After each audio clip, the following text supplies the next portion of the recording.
If you are charged with DUI/OVI involving an accident, you're probably wondering, how bad is this? And is there any way to make it better? Well, I'm Shawn Dominy. I'm a criminal defense lawyer with the Dominy Law Firm in Columbus, Ohio, and this video is going to answer those questions. The way to think about this is, in any OVI case, there are aggravating factors and there are mitigating factors. So an accident with your OVI is going to be considered an aggravating factor.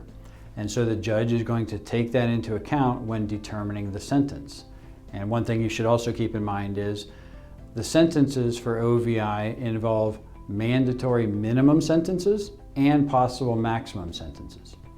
So for example, with the first offense OVI, the mandatory minimum jail term is 3 days, which you can do a driver intervention program for that. But the maximum jail term is 180 days. There's also a mandatory minimum license suspension of 1 year and a maximum license suspension of 3 years. So if the judge sees your case involves an accident, then the judge is going to consider that an aggravating factor and may decide that you are not a good candidate for the minimum sentence because of that.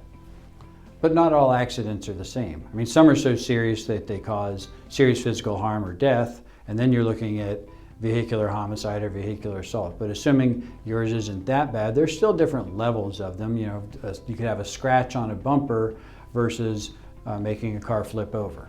So that's one thing that your attorney should be looking into and using with the judge in basically arguing why the sentence shouldn't be so aggravated.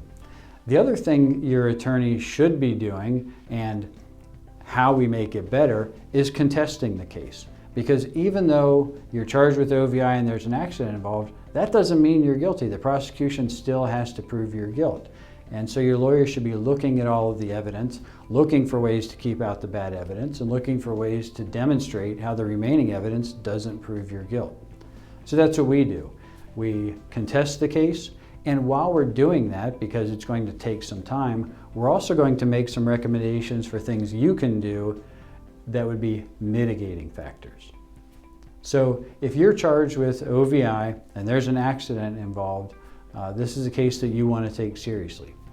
We take these cases seriously. So if you'd like to talk to us about representation, there are a couple ways you can do that. You can call the number on the screen, or you can submit a contact form on our website.